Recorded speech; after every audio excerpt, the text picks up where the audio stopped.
Hi friends, എല്ലാവർക്കും സ്വാഗതം. ഇന്ന് നമ്മൾ സംസാരിക്കാൻ പോകുന്നത് കോളിവുഡിലെ തന്നെ ഇൻഡസ്ട്രി ഹിറ്റ് ആയിട്ടുള്ള ഒരു സിനിമയുടെ ഒരു ചെറിയ ട്രിവിയയെ കുറിച്ചാണ്. ജയിലർ. അതെ, സാക്ഷാൽ സൂപ്പർ സ്റ്റാർ രജനീകാന്ത് നായകനായി അഭിനയിച്ച് 600 കോടിയിലധികം വേൾഡ് വൈഡ് കളക്ഷൻ നേടിയ സിനിമയാണ് ജയിലർ. ബീസ്റ്റ് എന്ന സിനിമയുടെ വമ്പൻ പരാജയത്തിന് ശേഷം സംവിധായകൻ നെൽസൺ ദിലീപ് കുമാർ സംവിധാനം ചെയ്ത സിനിമയാണ് ജയിലർ.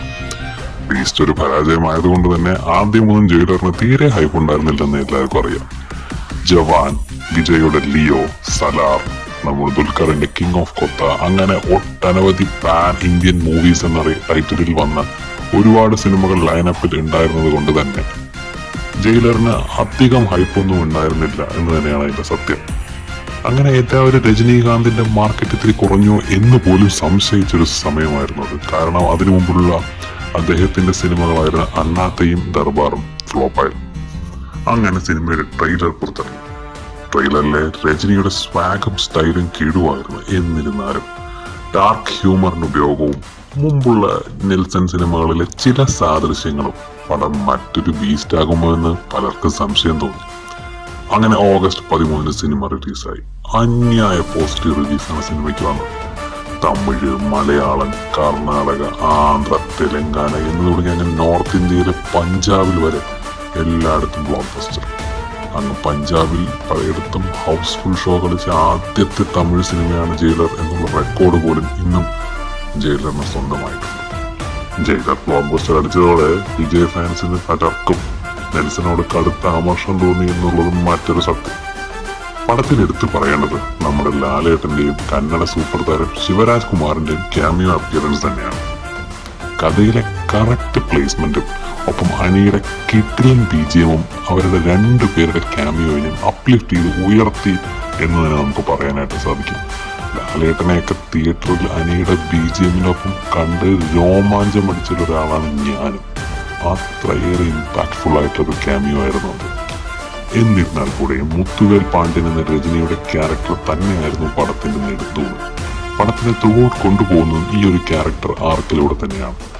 ഈ പ്രായത്തിലും തന്റെ സ്വാഗിനും സ്റ്റൈലിനും സ്ക്രീൻ പ്രസൻസിനും ഒരു കോട്ടവും തട്ടിയിട്ടില്ലെന്ന രജനി ഒന്നുകൂടെ തെളിയിച്ചു. ഒരു മുഴുനീള ഫൈറ്റ് പോലും ഇല്ലാതെയാണ് ഇതെന്ന് ഓർക്കണം. സത്യം പറഞ്ഞാൽ ജയിലർ എന്ന സിനിമ രജനിക്ക് ഒരു 2K കിഡ്സിന്റെ ഫോളോയിങ് തന്നെ പുതുതായിട്ട് ഉണ്ടാക്കി കൊടുത്തു എന്നുള്ളതാണ് വാസ്തവം. ഇത്രയ്ക്ക് പോപ്പുലറായ ഈ സിനിമയിലെ രജനിയുടെ ക്യാരക്ടർ മറ്റൊരു ലോക പ്രശസ്തമായ ക്യാരക്ടറിൽ നിന്ന് ഇൻസ്പയർഡ് ആയതാണെന്ന് ഞാൻ പറഞ്ഞാൽ നിങ്ങൾ എത്ര പേര് അതിനോട് സമ്മതിക്കും? പക്ഷെ സത്യമാണ്. അതെ, പ്രശസ്ത അമേരിക്കൻ ഡയറക്ടർ വിൻസ് ഗില്ലിഗന്റെ ലോക പ്രശസ്തമായ ബ്രേക്കിംഗ് ബാഡ് എന്ന സീരീസും തുടർന്ന് അതിന്റെ തന്നെ സ്പിൻ ഓഫും പ്രീക്വലുമായിട്ടുള്ള മറ്റൊരു സീരീസായ ബെറ്റർ കോൾ സോൾ എന്ന ഈ 2 സീരീസിൽ വന്നു പോകുന്ന ഒരു ക്യാരക്ടറാണ് മൈക്ക് എൽമെൻടോപ്പ്. ഈ ക്യാരക്ടറിൽ നിന്നും ഇൻസ്പയർഡ് ആയിട്ടാണ് നെൽസൺ ദിലീപ് കുമാർ ജയിലർ എന്ന സിനിമയിലെ മുത്തുവേൽ പാണ്ഡ്യ എന്ന ക്യാരക്ടർ ഫോർമുലേറ്റ് ചെയ്തിരുന്നത്. ഇതാദ്യമായിട്ടല്ല നെൽസന്റെ സിനിമകളിൽ ബ്രേക്കിംഗ് ബാഡിന്റെ റെഫറൻസ് വന്നത്. ഒരു കടുത്ത ബ്രേക്കിംഗ് ബാഡ് ആരാധകനാണ് താനെന്നും സ്വയം അംഗീകരിച്ചിട്ടുള്ള നെൽസൺ തന്റെ പല സിനിമകളിലും പലപ്പോഴായിട്ട് ഇതിനു മുമ്പുള്ള റെഫറൻസസ് കൊണ്ടുവന്നിട്ടുണ്ട് എന്നതാണ് സത്യം. ജോനാഥൻ ബാങ്ക്സ് എന്ന അമേരിക്കൻ ആക്ടറായിരുന്നു ഈ സീരീസുകളിൽ മൈക്ക് എന്ന കഥാപാത്രം ചെയ്തിട്ടുള്ളത്. നമുക്ക് മൈക്കിന്റെ ക്യാരക്ടർ ആർക്കൊന്ന് പരിശോധിക്കാം. ആദ്യമായി മൈക്ക് എന്ന ക്യാരക്ടർ വരുന്നത് ബ്രേക്കിംഗ് ബാഡ് എന്ന സീരീസിലാണ്. ഗുസ്താവോ ഫ്രിങ് എന്ന കൊടും വില്ലന്റെ മെയിൻ ഹെൻച്ച്മാൻ ആയിട്ടാണ് മൈക്ക് വരുന്നത്. പക്ഷേ മൈക്കിന്റെ ബാക്ക് സ്റ്റോറി വരുന്നത് ബെറ്റർ കോൾ സോൾ എന്ന അതിന്റെ പ്രീക്വലിലാണ്. പോലീസിലായിരുന്ന സ്വന്തം മകൻ കുറ്റവാളികളാൽ കൊല്ലപ്പെടുന്നു. തുടർന്ന് തന്റെ മരുമകൾക്കും പേരക്കുട്ടിക്കും പ്രൊട്ടക്ടർ ആകുന്ന മൈക്ക് കുറ്റബോധം കൊണ്ട് ഏറി മകന്റെ കൊലയാളികളെ അന്വേഷിക്കുന്നതാണ് അതിന്റെ കഥ. ഒടുവിൽ മനസ്സിലാകുന്നു സ്വന്തം സഹപ്രവർത്തകരായ 2 പോലീസുകാർ തന്നെയാണ് സ്വന്തം മകന്റെ കൊലയാളികളെന്ന്. തുടർന്ന് തന്റെ കഴിവുകൾ ഉപയോഗിച്ച് അവരെ മൈക്ക് കൊല്ലുന്നു. ഈ സീരീസ് മുന്നോട്ട് പോകുമ്പോൾ ഇതിലെ മെയിൻ വില്ലൻ ഗ്യാങ് ആയ സാലമാങ്ക ഫാമിലി മൈക്കിന്റെ ഫാമിലിയെ ടാർഗറ്റ് ചെയ്യുന്നതും മൈക്ക് അവരിൽ നിന്ന് സ്വന്തം മരുമകളുടെ മകളായ തന്റെ പേരക്കുട്ടിയും പ്രൊട്ടക്ട് ചെയ്യുന്നതും ഇതെല്ലാം നല്ല കിടുവായിട്ട് ഈ സീരീസിൽ കാണിക്കുന്നുണ്ട്.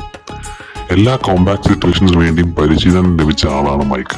ഒരുപാട് ശത്രുക്കളെ ഒറ്റയ്ക്ക് നേരിടാനുള്ള ശേഷിയുണ്ട്. ഒറ്റ നോട്ടത്തിൽ അങ്ങനെ തോന്നില്ല എങ്കിലും ഇതുമൂലം ഉണ്ടാകുന്ന കൺഫ്യൂഷൻ മുഴുവൻ മിക്ക വില്ലന്മാരും മൈക്കിനെ ആദ്യ നോട്ടത്തിൽ അണ്ടർ എസ്റ്റിമേറ്റ് ചെയ്യുന്നതും തുടർന്ന് മൈക്കിന്റെ ആ ഒരു കോംബാറ്റ് ഫൈറ്റിന്റെ സീക്വൻസും തന്റെ സ്ട്രാറ്റജിക്കൽ മൂവ് കൊണ്ട് അതിശയിച്ചു പോകുന്ന പല കിടിലൻ സീക്വൻസസ് ഈ സീരീസിലുണ്ട്. ഇനി ജയിലറിൽ നോക്കുകയാണെങ്കിൽ നെൽസൺ മൈക്കിന്റെ ബാക്ക് സ്റ്റോറിയിൽ നിന്ന് ചില ഇൻസ്പിറേഷൻസ് എടുത്ത് ഒരു പക്കാ മാസപടം എന്ന രീതിക്കാണ് ഈ സിനിമ തയ്യാറാക്കിയിരിക്കുന്നത്. സ്വന്തം മകനെ തട്ടിക്കൊണ്ടുപോയി കൊലപ്പെടുത്തിയ വില്ലന്റെ ഗ്യാങ്ങിനെതിരെ സ്വന്തം കുടുംബത്തെ പ്രൊട്ടക്ട് ചെയ്യാൻ തുടങ്ങി ഇനി രക്ഷപ്പെടണമെങ്കിൽ വില്ലൻ ഗ്യാങ്ങിനെ മൊത്തം തുടച്ചു നീക്കണം എന്ന് മനസ്സിലാക്കി അതിനിറങ്ങിത്തിരിക്കുന്നയാളാണ് മുത്തുവേൽ പാണ്ഡ്യൻ.